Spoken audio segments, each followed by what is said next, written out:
Good morning. मग आपल्याला origin आणि इव्होल्युशन ऑफ लाईफ या लेसनच्या थेरीज आपण पाहून आलो होतो, बरोबर. आणि त्यातल्या ऑर्गॅनिक इव्होल्युशनच्या थेरीज आपण स्टडी करून आलो. ऑर्गॅनिक इव्होल्युशन या अगोदरच्या लेक्चरमध्ये डार्विन्स थेरी पाहिली आपण, जी की महत्वाची होती. आणि त्याच्यानंतरचा पार्ट पाहिला होता म्युटेशन थेरी, बरोबर आहे. आता समोरची जी थेरी पाहिजे ही शेवटची थेरी आहे. याच्यानंतर ऑर्गॅनिक इव्होल्युशनच्या थेरी संपणार. त्याच्यानंतर आपल्याला मेकॅनिझम पाहायचं आहे की ऍक्च्युली इव्होल्युशन कसं घडत असतं, आणि त्याच्यानंतर ह्युमन इव्होल्युशन. मग आपला लेसन संपून जाईल. तर मॉडर्न सिंथेटिक थेरीचा कन्सेप्ट तुम्हाला पाहायचा आहे. आता याला मॉडर्न सिंथेटिक थेरी काय म्हटलंय पहा.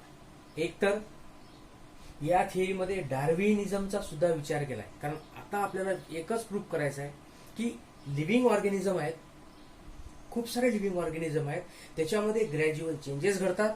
मग ते चेंजेस कोणते आहेत ते ऍक्च्युअली या लेसनमध्ये, या टॉपिकमध्ये तुम्हाला डिस्कस करायचे आहेत. आतापर्यंत आले आहेत. डार्विनचं म्हणणं आहे का व्हेरिएशन्स येतात. ते व्हेरिएशन काय येतात त्यांनी एक्सप्लेन केलं नव्हतं.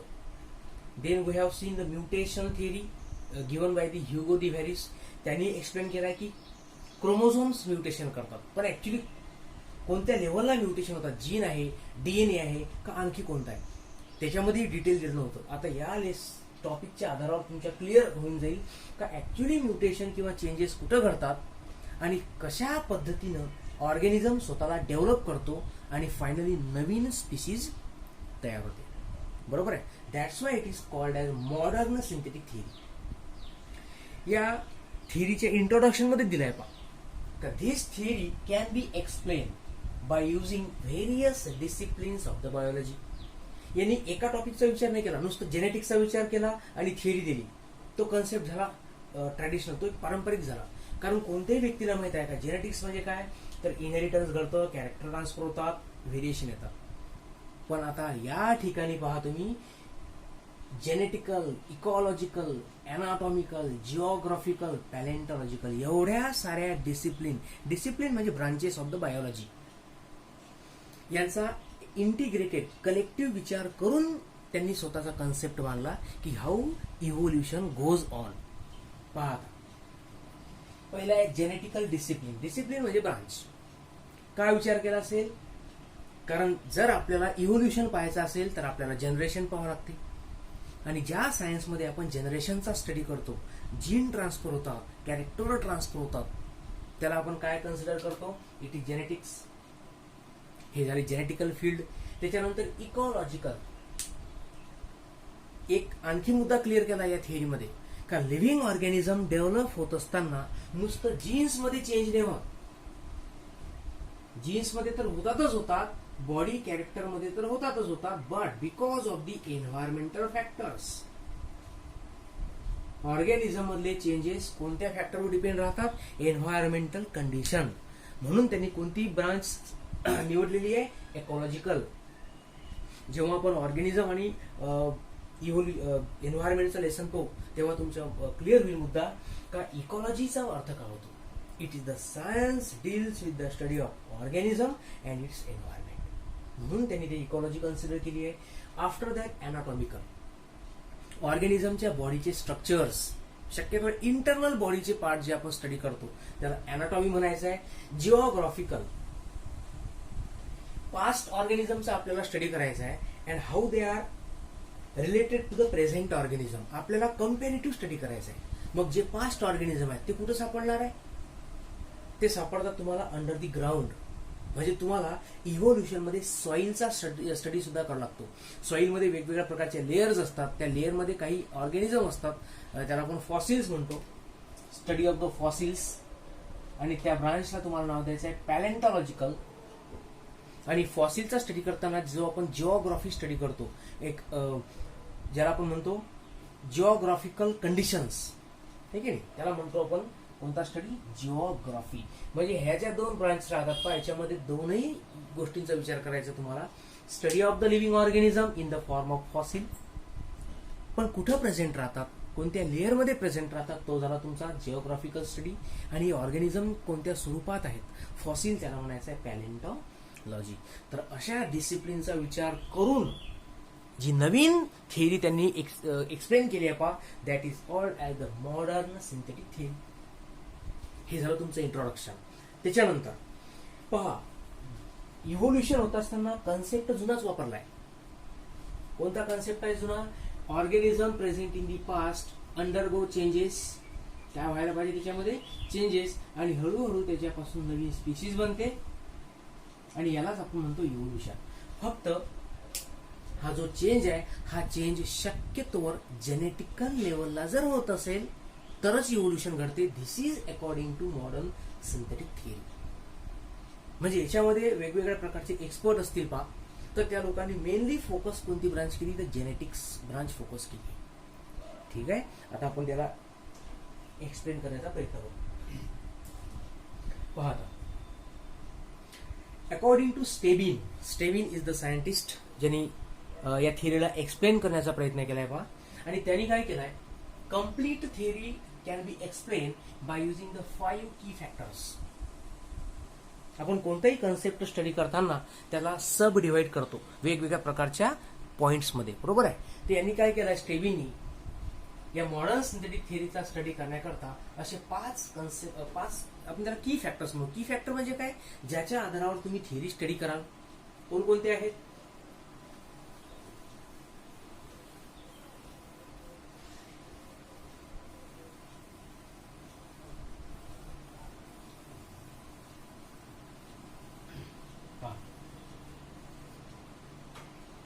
Gene mutation. स्टार्टिंगलाच तुम्हाला सांगितलं मी की चेंजेस घडल्याशिवाय इव्होल्युशन घडत नाही. बदल होऊन नवीन काहीतरी व्हेरायटी तयार होणं यालाच इव्होल्युशन असं म्हणतो आपण. एक कॉमन लँग्वेजची डेफिनेशन आहे. आणि तशी ऑर्गॅनिक इव्होल्युशनची definition we have already done, बरोबर आहे. Gradual, irreversible, continuous changes lead to the development, it is called as evolution. पाहिलंय आपण. तर जीन म्युटेशन ऍक्च्युली तुमच्या कन्सेप्ट लक्षात येईल का? जीन म्युटेशन म्हणजे काय? त्यानंतर आहे mutation in the chromosome structure and the number. तुम्हाला माहित असेल प्रत्येक लिव्हिंग ऑर्गॅनिझम मध्ये जर आपण स्पीसीज कन्सिडर केली तर प्रत्येक स्पीसीजचा क्रोमोझोम नंबर हा फिक्स्ड असतो. मग त्या क्रोमोझोम नंबर मध्ये जर काही चेंज होत असेल तर त्याला म्युटेशन इन क्रोमोझोम नंबर म्हणतो आपण. स्ट्रक्चरल अरेंजमेंट, क्रोमोझोम मध्ये जी जीनची अरेंजमेंट आहे त्यामध्ये सुद्धा बदल होऊ शकतो. कसा तो आपण समोर पाहणारच आहे. त्याला क्रोमोझोम स्ट्रक्चर. त्यानंतर जेनेटिक रिकॉम्बिनेशन. हो, आपण 1 बाय 1 सगळे टॉपिक. सध्या फक्त नावं लक्षात ठेवा की असे 5 फॅक्टर्स त्यांनी दिले आहेत एक्सप्लेनेशन करता. त्याच्यानंतर पहा, या थिअरीमध्ये एकतर एकापेक्षा जास्त एक्सपर्ट लोक आहेत, बरोबर आहे. तर त्या लोकांनी काय केलंय? या 5 फॅक्टरला 3 कन्सेप्ट मध्ये इंटिग्रेट केलं. 5ही कन्सेप्ट आहेत, हेही एक्सप्लेन करू शकतो आपण, बरोबर आहे. पण ऍक्च्युली त्यांनी काय केलं? एक थेरॉटिकली 3 महत्वाचे कन्सेप्ट बनवले आणि त्याच्या आधारावर मग थिअरी एक्सप्लेन केली. ऍक्च्युली हे सगळे कन्सेप्ट त्याच्यामध्ये आहेतच. पाहता, म्हणजे when we discuss the modern synthetic theory, जर तुम्हाला पेपरमध्ये विचारलं, 1 मार्कसाठी विचारलं की स्टेबिन नाव जर यूज केलं, स्टेबिन सायंटिस्ट, तर मग तुम्हाला लिहायचे 5 फॅक्टर.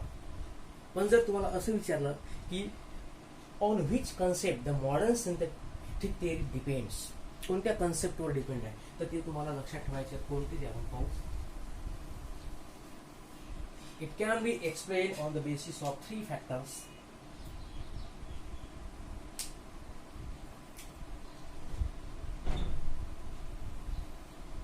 त्यातली पहिला फॅक्टर जो आहे जेनेटिक व्हेरिएशन्स,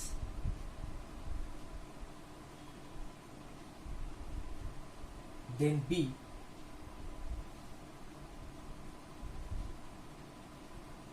नॅचरल सिलेक्शन. डार्विनच्या थिअरीमध्ये आला होता आणि तुम्हाला मी हे बोलले होतो का जेव्हा आपण समोरची थिअरी पाहू तेव्हा नॅचरल सिलेक्शनचं एक एक्झाम्पल सहित एक्सप्लेनेशन आहे या टॉपिकमध्ये. आणि तिसरा कन्सेप्ट आहे पहा, तो आहे आयसोलेशन. आता जे मिनिंग जे आहेत ते आपण 1 बाय 1 पाहणारच आहे. पहा, की फॅक्टर आणि कन्सेप्ट यात कन्फ्यूज होऊ नका. हे सुद्धा की फॅक्टर्स आहेत. पण जे आपण 5 की फॅक्टर मांडले होते त्याच्यामध्ये पहा, पहिला होता जीन म्युटेशन, दुसरा क्रोमोझोमल म्युटेशन. ऍक्च्युली दोन्ही म्युटेशन एकामध्येच कन्सिडर केले त्यांनी. कोणता? Genetic variation. आणि हे कन्सेप्ट वेगळे आहेत. म्हणून काय केलंय की ते म्युटेशन रिपीट न होता त्याला एकाच पॉइंट मध्ये कन्सिडर करायचं आहे. That's why it is based upon the 3 main concept. कसं आहे, पुस्तक टेक्स्टबुकच्या प्रमाणे आपल्याला काही गोष्टी लक्षात ठेवायच्या, कारण पेपरमध्ये ते विचारतात. बरोबर. हे जर आपण ओल्ड सिलेबस मध्ये पाहिलं तर त्यात त्यांनी 3 कन्सेप्ट म्हणून टाकलाय, आणि ते 3 कन्सेप्ट कोणते? तर हेच. त्याला थोडंसं मॉडिफाय केलं त्यांनी.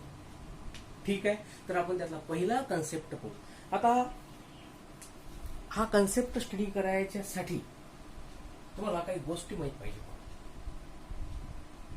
इव्होल्युशन घडताना एक लिव्हिंग ऑर्गॅनिझम कन्सिडर करत नाही आपण. It involve the group of organism.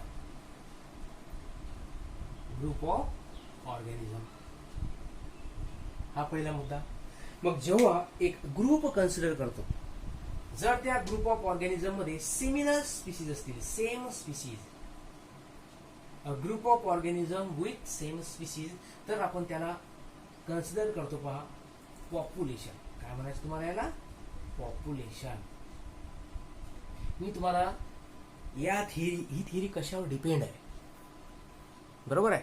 नवीन कोणताही टॉपिक स्टडी करताना तो कोणत्या तरी प्रिन्सिपलवर काम करतो, त्याचे तत्व असतात.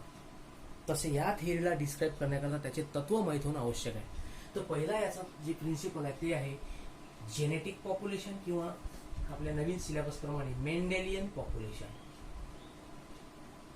असा टॉपिक दिलाय बघा. आता हे मेंडेलियन पॉप्युलेशन काय भानगड आहे? तर कसं असतं पहा, पॉप्युलेशन म्हटलं म्हणजे काय? It is the group of organism with same species. पण मेंडेल वर्ड आला म्हणजे त्या ठिकाणी इनहेरिटन्स आलं.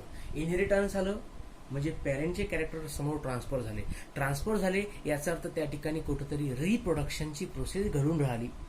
म्हणून म्हटलंय की it is the group of organism with same species and interbreeding among themselves.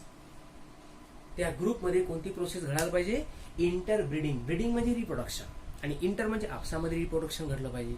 ज्यांच्यामध्ये प्रोजेनी प्रोड्यूस होण्याची कॅपॅसिटी आहे, the organism which undergo reproduction, अशाच ग्रुपला मेंडेलियन पॉप्युलेशन, किंवा यालाच म्हणतो आपण जेनेटिकल पॉप्युलेशन किंवा जेनेटिक पॉप्युलेशन. हा झाला तुमचा पहिला प्रिन्सिपलचा पार्ट. म्हणजे जोही तुम्हाला कन्सेप्ट स्टडी करायचा आहे, मग तो व्हेरिएशनचा असो, नॅचरल सिलेक्शनचा असो की isolation, you should consider the population. आणि ती कोणती? ज्याच्यामध्ये काय घडलं पाहिजे? इंटरब्रीडिंग. हा झाला पहिला प्रिन्सिपलचा part.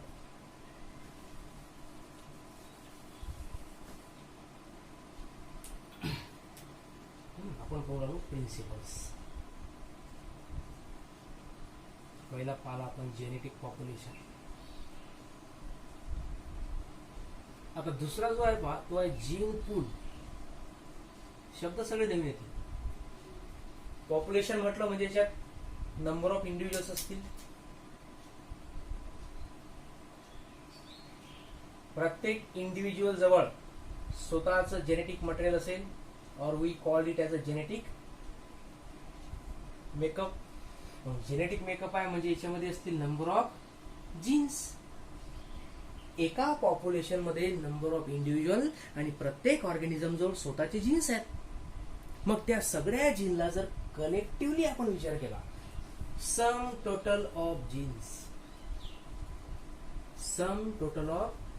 Jeans present in an individuals of population. एका पॉप्युलेशन मध्ये असणाऱ्या सगळ्या ऑर्गॅनिझमच्या जीनची टोटल, त्याला म्हणायचं तुम्हाला जीन पूल. अरे जेनेटिकल बेसिसवर जर तुम्हाला इव्होल्युशन स्टडी करायचं आहे तर तुम्हाला जीन्स पाहावेच लागतील, नंतर त्याच्यामध्ये घडणारे म्युटेशन्स पाहावे लागतील. म्हणून हे प्रिन्सिपल आहे. आता इथे चेंज कोणत्या ठिकाणी आला नाही. आपण ऑर्गॅनिझमचा स्टडी करतोय, इट इज ओके, त्यामध्ये असणाऱ्या जीनचा स्टडी करतो, नो डाऊट. पण चेंज कुठं घडला? चेंज आता येणार. तिसरा प्रिन्सिपल, आणि तो असतो जीन फ्रिक्वेन्सी.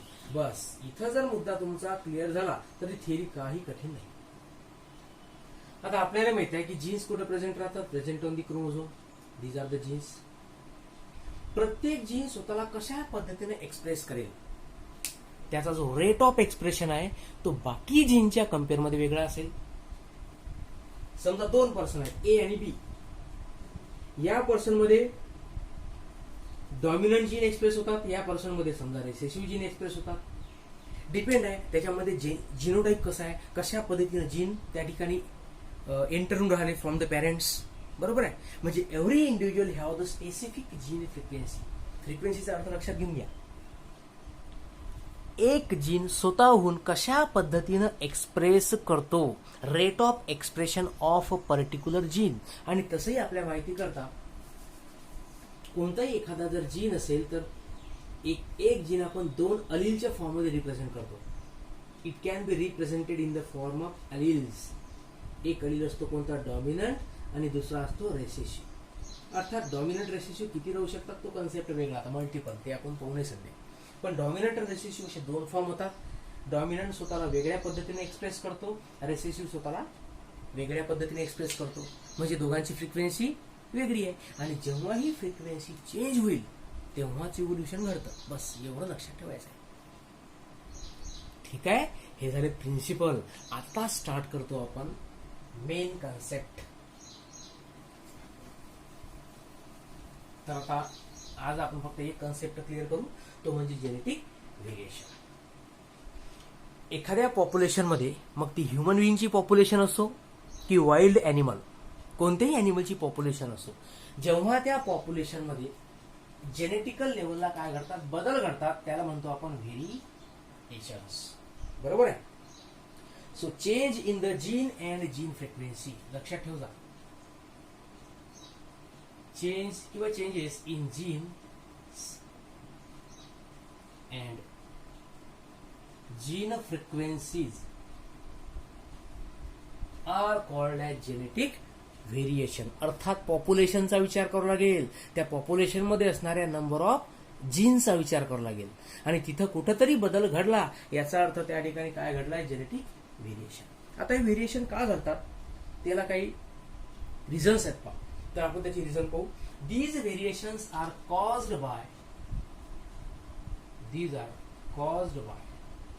नंबर 1, पहिला आहे जीन म्युटेशन.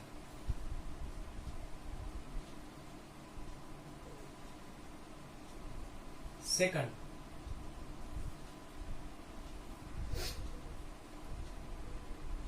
Genetic recombination.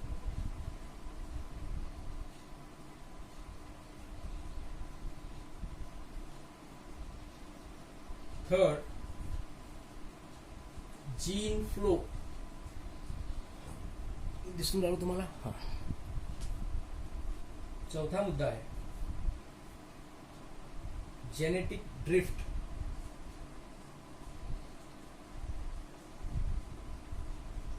आणि लास्ट आहे आपला क्रोमोझोमल ॲबेरेशन.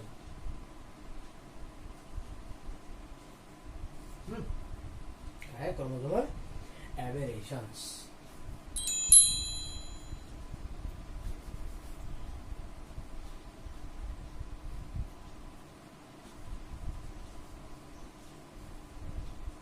ओके. आता आपण स्टार्ट करू मेन कन्सेप्ट. काही कठीण नाही आहे. यातल्या बऱ्याचशा गोष्टी आपल्या जीन या लेसन मध्ये म्हणजे थोडेसे शब्द आले पण आहेत. पहा आता. पहिला आहे जीन म्युटेशन. आता तुम्हाला माहित आहे कोणताही एखादा जीन असेल तर त्या gene is made up of nucleotide. आहे सगळ्यांजवळ. पाहाय आपण DNA, RNA, न्यूक्लिक ऍसिड याच्यामध्ये हे कॉन्सेप्ट पाहिले आहेत. मग जेव्हा एखाद्या न्यूक्लिओटाइड मध्ये किंवा त्या न्यूक्लिओटाइडचा जो सिक्वेन्स आहे, लक्षात ठेवायचा न्यूक्लिओटाइड सिक्वेन्स, इथं जर बदल होत असेल तो बदल कोणता येऊ शकतो. एखादा जीन आहे तो डिलीट होऊ शकतो, त्या जीन मध्ये स्ट्रक्चरल चेंज होऊ शकतो, कोणताही बदल घडू शकते. कारण म्युटेशनचा अर्थच काय होतो, it is sudden change in the genetic material. मग ते जीन असो, DNA असो की क्रोमोझोम असो.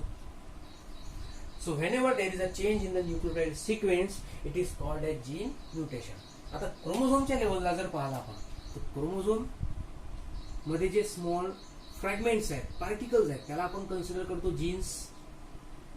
मग एवढ्या साऱ्या क्रोमोझोम मधल्या एकाच जीन मध्ये जर चेंज घडला तर आपण त्याला दुसऱ्या लँग्वेज मध्ये म्हणू शकतो it is nothing but point mutation.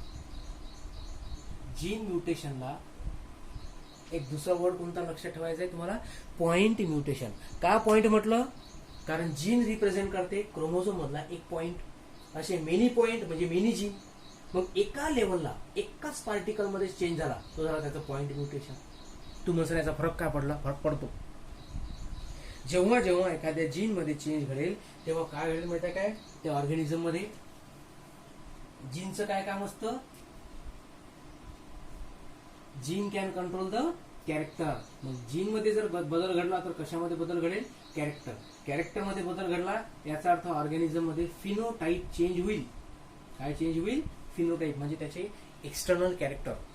आणि कॅरेक्टर मध्ये बदल घडला म्हणून त्या ठिकाणी त्या पॉप्युलेशन मध्ये काय घडणार आहे, व्हेरिएशन. आता एक एक मुद्दा क्लिअर करा. आपल्याला मॉडर्न सिंथेटिक थिअरी पाहायची आहे. ते थिअरीमध्ये कुठेतरी बदल घडतात जेनेटिकल लेवलला. जीन किंवा जीनची फ्रिक्वेन्सी चेंज होते. मग ती चेंज कोणत्या रिझनमुळे घडते, या व्हेरिएशनमुळे घडते की नॅचरल सिलेक्शनमुळे की आयसोलेशन, हे आपण पाहून राहिलो. मग आता आपण जे 5 मुद्दे मांडले आहेत या मुद्द्यांचा अर्थ काय होते की यापैकी कोणती तरी एखादी प्रोसेस घडली तर त्याच्यामुळे पॉप्युलेशनच्या आतमध्ये काय व्हायला पाहिजे, व्हेरिएशन. तुम्ही इथपर्यंत लक्षात घ्या.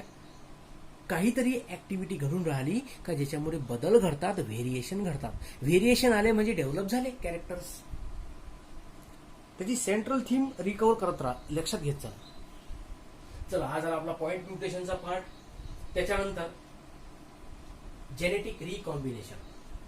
काय कठीण आहे हो, तुम्हाला माहित आहे. लिव्हिंग ऑर्गॅनिझम मध्ये जर समजा आपण सेक्शुअल रिप्रोडक्शन होऊन राहिलो, स्टडी करून राहिलो, तर त्याच्या ठिकाणी काय घडत असतं, there will be meiosis at the time of gamete formation.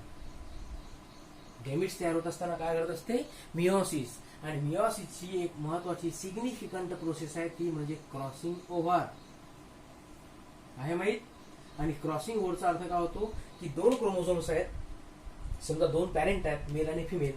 त्या 2 पॅरेंटच्या क्रोमोझोम मध्ये जर एक्सचेंज होत असेल तर मेल पॅरेंटचे काही जीन फिमेलच्या क्रोमोझोम मध्ये इंट्रोड्यूस होतील आणि या क्रोमोझोमचे काही जीन पहिल्या क्रोमोझोम मध्ये इंट्रोड्यूस होतात. म्हणजे आपण जेनेटिक मटेरियलला काय पाहून राहिलो, एक्सचेंज पाहून राहिलो. म्हणजेच कॅरेक्टर कंबाईन होतात, त्याला म्हणतो आपण रिकॉम्बिनेशन. नवीन कॅरेक्टर्स येऊन राहिले.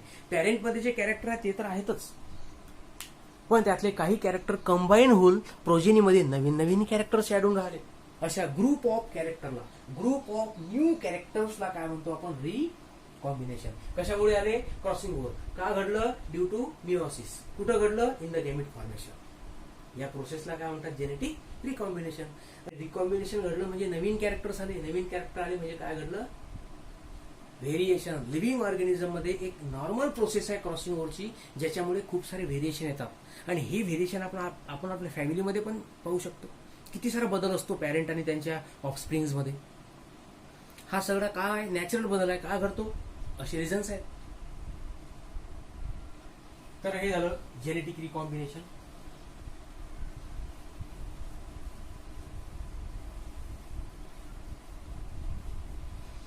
त्याच्यानंतर आहे जीन फ्लो. आता या जीन फ्लोचा अर्थ काय होतो पहा.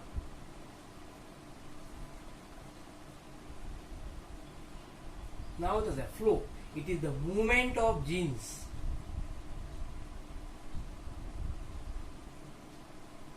It is the movement of genes into and out of population. Into and out of population. 2 population आहेत पहा. ए पॉप्युलेशन आहे आणि बी पॉप्युलेशन. लक्षात घ्यायचं.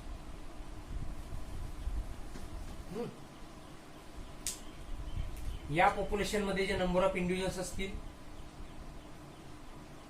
याही पॉप्युलेशन मध्ये स्वतःचे नंबर ऑफ इंडिव्हिज्युअल्स आहेत. कमी जास्त काही राहू शकतं, काही राहू शकतो, काही आपल्याला माहित नाही होत. ठीक आहे. आता या ठिकाणी इथं जी ए पॉप्युलेशन आहे यामध्ये असणारे नंबर ऑफ इंडिव्हिज्युअल आणि त्यांच्यामध्ये असणारे नंबर ऑफ जीन्स, या जीनची स्वतःची एक फ्रिक्वेन्सी आहे. समजा 100 इंडिव्हिज्युअल आहे, बरोबर आहे, तर त्या नंबर ऑफ 100 इंडिव्हिज्युअलचे स्वतःचे जीन्स, त्याला आपण जीन पूल म्हटलं आहे, त्या प्रत्येक जीन स्वतःला वेगवेगळ्या पद्धतीने एक्सप्रेस करतात. काय करतील? वेगवेगळ्या पद्धतीनं एक्सप्रेस करतात, म्हणजे त्यांची फ्रिक्वेन्सी आहे काही ना काही. तसंच बी पॉप्युलेशन, यातही नंबर ऑफ इंडिव्हिज्युअल, यातही जीन्स, आणि त्या स्वतःची जीनची पण काहीतरी फ्रिक्वेन्सी असेल.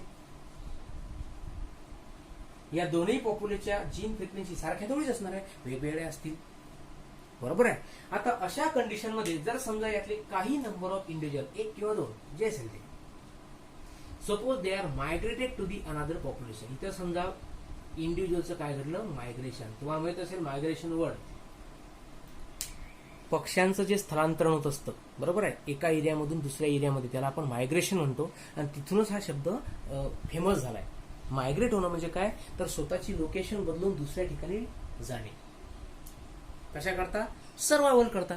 तर जेव्हा 1 or 2 individual from a population are migrated to the another, individual migrate झाले म्हणजे आता जर समजा या बी पॉप्युलेशन मध्ये सगळ्या जीनची समजा फ्रिक्वेन्सी होती 50%, असं कन्सिडर करा.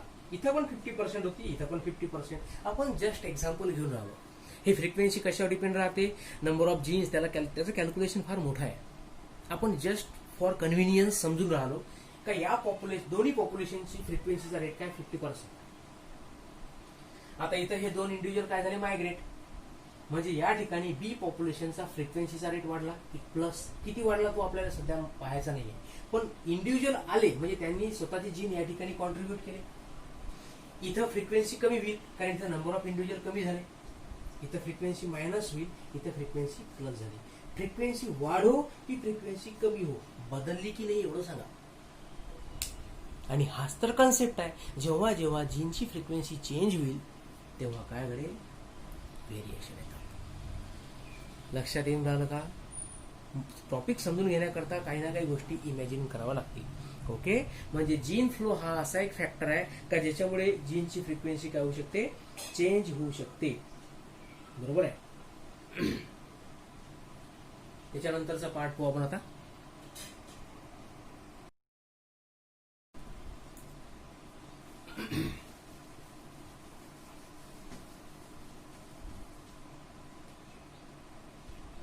Genetic variation, gene mutation, recombination आणि जीन फ्लो आपण पाहिलाय. आता पाहायचं आपल्याला genetic drift.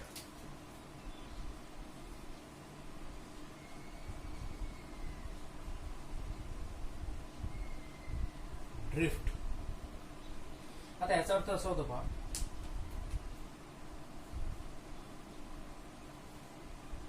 Change in the Aleel फ्रिक्वेन्सीची gene म्हणू शकता. Change in the gene frequency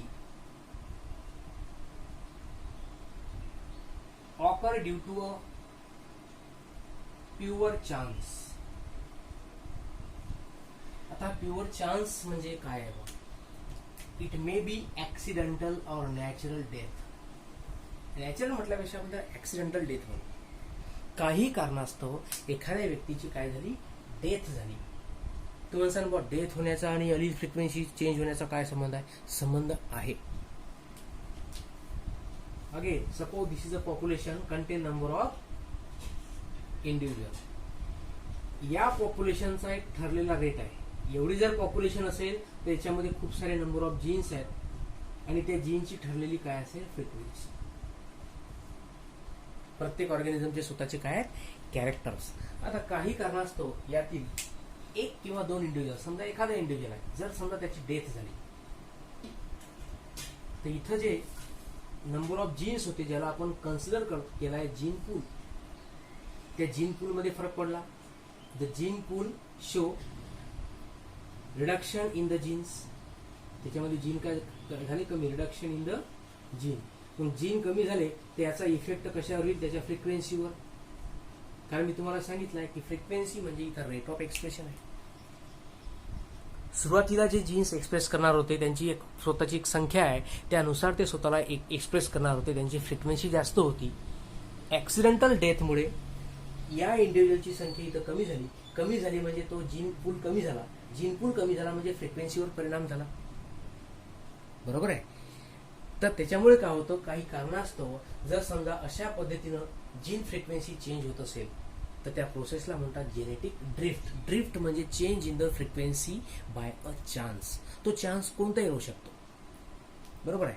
समजा काही इंडिव्हिज्युअलचा या पॉप्युलेशनवर अटॅकच झाला, एखादी वाईल्ड पॉप्युलेशन आहे, एखादं फॉरेस्ट आहे, त्या फॉरेस्टमध्ये समजा एखादी नॅचरल डिझास्टर, नैसर्गिक आपत्ती झाली, किंवा काही ॲनिमलनी स्वतःहून अटॅक केला, प्रिडेटर्स असतात, भक्षक, त्यांचा अटॅक झाला, त्यातल्या नंबर ऑफ इंडिव्हिज्युअलची डेथ होऊन जाईल. ऍक्सिडेंटल काय होईल, डेथ, आणि त्यांच्या फ्रिक्वेन्सीवर काय होईल, इफेक्ट होईल, आणि हळूहळू त्यांची डेव्हलपमेंट होणार नाही. म्हणजे इव्होल्युशन मध्ये फरक पडून राहिला की नाही सांगा, बदल घडला. ज्यांची डेव्हलपमेंट झाली नाही ते डिस्कार्ड होतील, आणि जे इंडिव्हिज्युअल वाचले ते स्वतःला सर्वाईव्ह करतील, त्यांच्यापासून नवीन स्पीसीज बनतील. हा झाला आपला जेनेटिक ड्रिफ्टचा पार्ट. आता शेवटचा मुद्दा जो राहिला आपला, जो आपल्या आजच्या टॉपिकचा आहे, तो आहे क्रोमोझोमल ॲबेरेशन.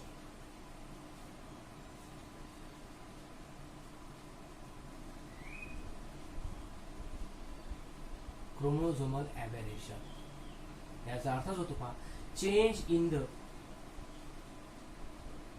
सिक्वेन्स और ऑर्डर ऑफ द जीन्स. प्रत्येक क्रोमोझोम मध्ये, आता इथे डायग्राम जर ऑब्झर्व केली आपण, ते सगळे क्रोमोझोम्स ड्रॉ केले आहेत मी, आणि ABCDEF they represent the number of genes. तर एक तर या जीनचा सिक्वेन्स चेंज होऊ शकतो, तो कशा पद्धतीने तो आपल्याला पाहायचा आहे. तर अशा पद्धतीच्या चेंजेसला म्हणायचं तुम्हाला क्रोमोझोमल ॲबेरेशन. क्रोमोझोम शब्द आला म्हणजे तुम्हाला एक क्रोमोझोम कन्सिडर करावं लागेल, आणि त्यामध्ये असणारे नंबर ऑफ जीन आणि त्या जीनचा सिक्वेन्स तो बदलला म्हणजे ॲबेरेशन घडलं. आता परत हे ॲबेरेशन का घडतात पहा, due to this aberration occur due to rearrangement of the jeans.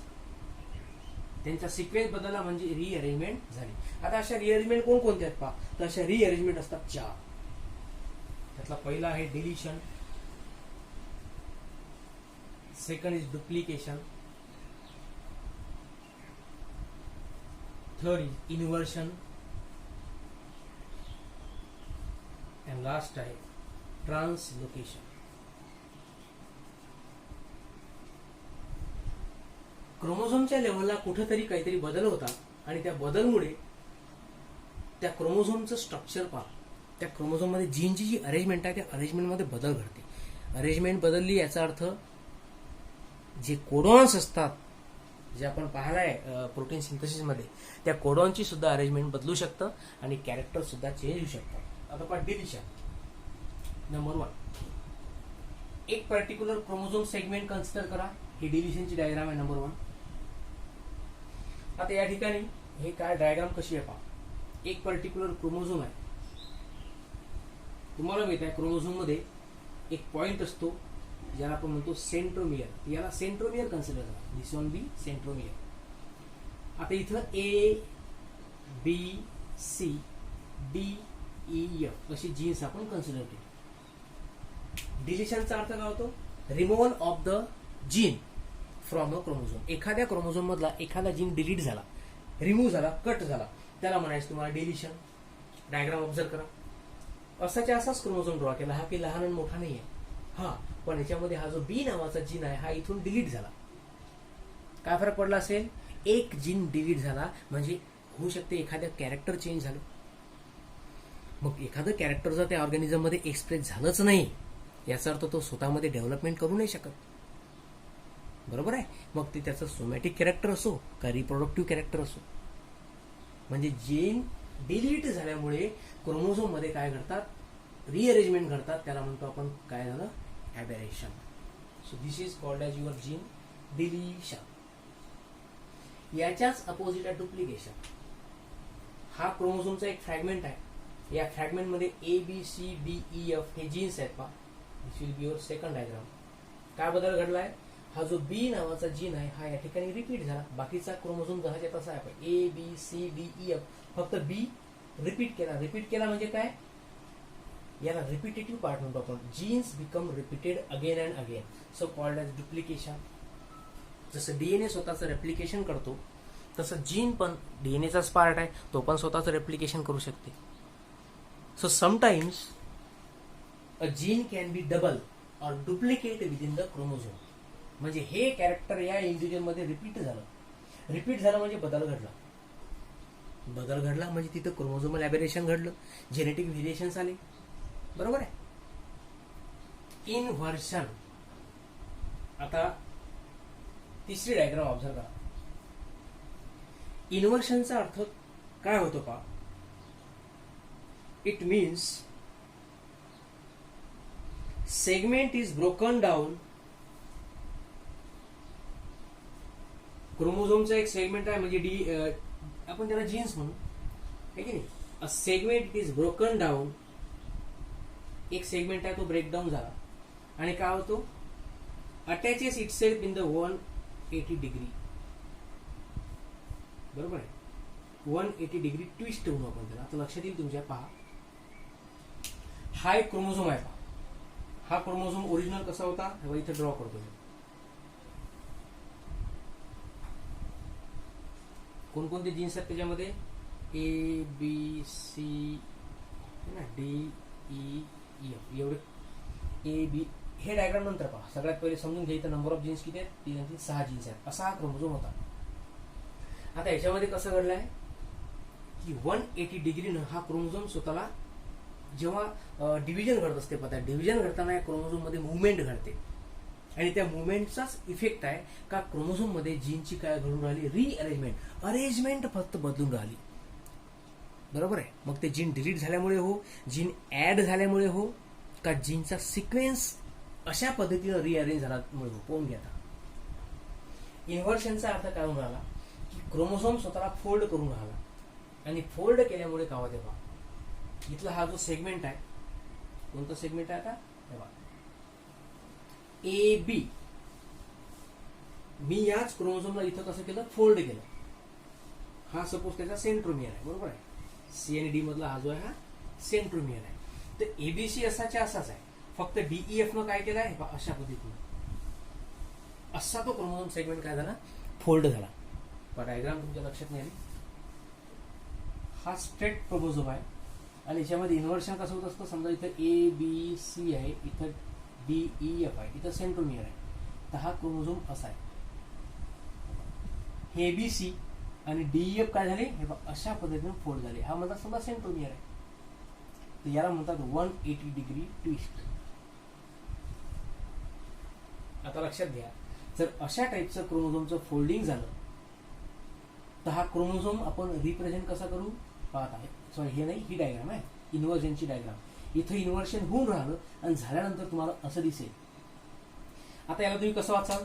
तुम्ही सांग सर मी असं वाचतो ए बी सी. नाही, हा तर नॉर्मल क्रोमोझोम आहे. पण आता सेंट्रोमियरच्या नंतरचा जो पार्ट होता, बरोबर आहे, ए बी सी हा सेंट्रोमियरच्या अगोदरचा पार्ट आहे, डीईएफ हा सेंट्रोमियरच्या नंतरचा पार्ट आहे. हा नंतरचा पार्ट याच्यामध्ये एक्सचेंज होऊन राहिला, रिअरेंज झाला, फोल्ड झाला. म्हणून वाचताना कसं वाचायचं तुम्हाला? इथं दिलंय ए. आता इथं बी न वाचता ए ई डी असं वाचावं. जी डायरेक्शन आहे लक्षात ठेवा. ए ई डी नंतर सेंट्रोमियर. ए ई डी नंतर सेंट्रोमियर आणि सी डी एफ असा क्रोमोझोम झाला होता. म्हणजे क्रोमोझोमच्या फोल्डिंगमुळे काय झालंय की इथं बी च्या ऐवजी ई आला. बरोबर आहे. आणि या ठिकाणी हा जो सी होता, ए बी सी म्हणतो ना आपण, तो या दुसऱ्या क्रोमोझोमच्या फ्रॅगमेंटमध्ये ऍड झाला. तर याला म्हणतात इन्व्हर्जन. अशा टाईपचे चेंजेस रेग्युलरली डिव्हिजन होत असताना घडत असतात. बरोबर आहे. म्हणजे क्रोमोझोमचा सेगमेंट ब्रेकडाऊन झाला, फोल्ड झाला, या ठिकाणी ब्रेकच होईल की नाही. इथं एबीसी आहे, याच्यामध्ये हा डीईएफ घुसला, मग हा इथून ब्रेकडाऊन होऊन याच्या आतमध्ये ऍड होऊन जाईल. म्हणून डायरेक्ट रीड आउट करताना आपण काय करू? त्याला ए ई डी वाचू. सरळ न वाचता आपण त्याला या इन्व्हर्जनच्या अँगलनं वाचावं लागेल. सो अशा पद्धतीनं चेंजेस घडू शकतात. हा झाला आपला इन्व्हर्जन. आणि शेवटचा आहे गळे हो, ट्रान्सलोकेशन. त्याच्या नावातच आहे.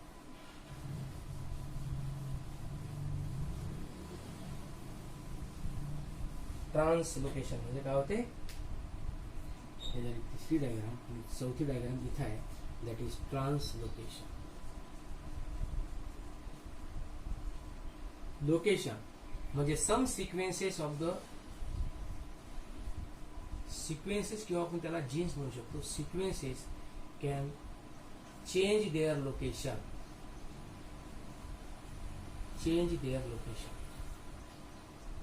अशा प्रोसेसला म्हणतो आपण ट्रान्सलोकेट. म्हणजे काही जीनचा सेगमेंट आहे जो स्वतःची पोझिशन बदलवून राहिला क्रोमोझोम मध्ये. आता लक्षात घ्या, इथं 2 क्रोमोझोमचे फ्रॅगमेंट्स आपण ड्रॉ करून राहिलो, बरोबर आहे.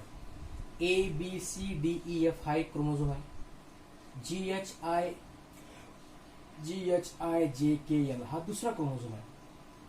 पण याच्यामध्ये काय झालाय, ट्रान्सलोकेशन झालं पहा. ABCD, बरोबर आहे. आता डी पासूनचा जो सेगमेंट आहे हा या दुसऱ्या क्रोमोझोम सोबत काय होणार, एक्सचेंज. इथं काय होणार, एक्सचेंज होणार. हे क्रॉसिंग ओव्हर नाही, क्रॉसिंग ओव्हर होमोलॉगस क्रोमोझोम मध्ये असते.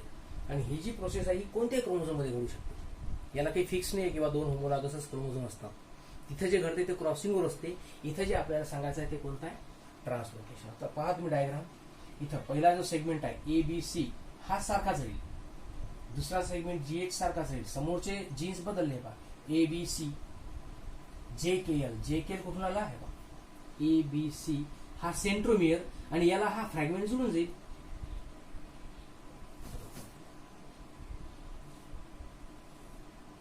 ABC, बरोबर आहे. त्यानंतर काय येईल, सेंट्रोमियर येईल. हा सेंट्रोमियर ड्रॉ केला मी. आता DEF न म्हणता हा जो सेगमेंट आहे हा दुसऱ्या क्रोमोझोम सोबत जॉईन होणार आहे. म्हणून आपण काय करू, सेंट्रोमियर नंतर हा फ्रॅगमेंट जॉईन करू, GKL, बरोबर. तसंच खाली GH सेंट्रोमियर. आता JKL वरच्या फ्रॅगमेंट मध्ये आला, मग DEF खाली येऊन जाईल, बरोबर. IDEF.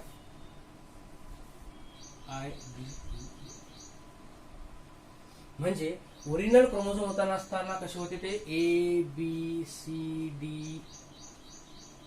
होते, खाली होता GHIJKL असे होते.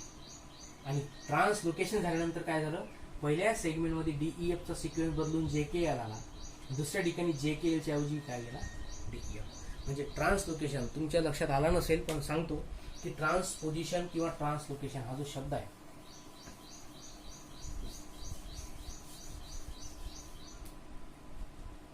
हा जो वर्ड आपण इथे यूज केला पहा, ट्रान्सलोकेशन, यालाच दुसऱ्या भाषेमध्ये म्हणतात ट्रान्सपोजिशन. परत सांगू राहिलो मी तुम्हाला, दुसऱ्या भाषेत समजून सांगतो, ट्रान्सपोजिशन. आणि याचा अर्थातच काय होतो, ट्रान्स म्हणजे टू अंडरगो चेंजेस, आणि पोझिशनचा अर्थ होतो काय, तर लोकेशन. ज्या सिक्वेन्सेस स्वतःची पोझिशन चेंज करतात त्याला म्हणतात ट्रान्स. हे प्रोसेस झाली आणि त्या सिक्वेन्सेसला म्हणतात गडे हो ट्रान्सपोझॉन्स. काय म्हणायचं आहे, ट्रान्सपोझॉन्स. अजूनही नसेल समजलं तर एक एक्झाम्पल देतो.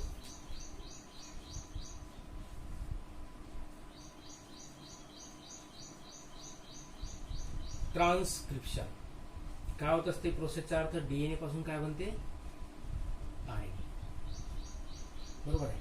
आता या DNAतला काही पार्ट असा असतो, म्हणजे 2 स्ट्रँड असतील ना, त्यातली एक स्ट्रँड आपण कॉपी करून काय बनवत असतो, RNA. म्हणजे ह्या ज्या सिक्वेन्सेस आहेत ह्या DNA मध्ये प्रेझेंट राहतात आणि त्या सिक्वेन्स कुठे आल्या, RNA मध्ये. म्हणजे यांनी स्वतःची पोझिशन बदलवली, DNA मधल्या सिक्वेन्सेस कुठे आल्या, RNA मध्ये. ट्रान्सपोझॉन, ट्रान्सलोकेट झाल्या. इथे यात आणि इथे यात, इथं राहू शकतात, इथून डिलीट येऊ शकतात, पण त्यांनी स्वतःची पोझिशन बदलवली ना, त्याचा अर्थ ते झाले ट्रान्सपोझॉन. आणि त्या प्रोसेसला म्हणतात ट्रान्सपोजिशन किंवा ट्रान्सलोकेशन. इथं DNAचं एक्झाम्पल आपण इथं क्रोमोझोमचं घेतलं. ते ABCD मुळे कन्फ्युज होऊ नका. स्वतःची पोझिशन बदलवून दुसऱ्या ठिकाणी जाऊन जॉईन होणं यालाच ट्रान्सलोकेशन असं म्हणतात. तर अशा पद्धतीचे हे जे 5 रिझन आपण पाहिले, deletion, duplication, genetic recombination, gene flow, बरोबर आहे, जेनेटिक ड्रिफ्ट, ट्रान्सलोकेशन, बरोबर आहे. ह्या सगळ्या प्रोसेस आहेत. याच्यामुळे काय घडत असतं की एखादी पॉप्युलेशन असेल, त्या पॉप्युलेशन मध्ये काय घडतात, व्हेरिएशन घडतात. आणि व्हेरिएशन आले याचा अर्थ नवीन नवीन स्पीशीज हळूहळू तयार होतील आणि त्या ऑर्गॅनिझम मध्ये काय घडणार आहे, इव्होल्युशन घडेल. आणि इव्होल्युशन घडलं म्हणजे ते झाली आपली मॉडर्न सिंथेटिक थिअरी. ओके, लक्षात राहील का? आता याचा जो रिमेनिंग पार्ट आहे नॅचरल सिलेक्शन जातो आपण उद्याला कंटिन्यू करू. थँक्यू.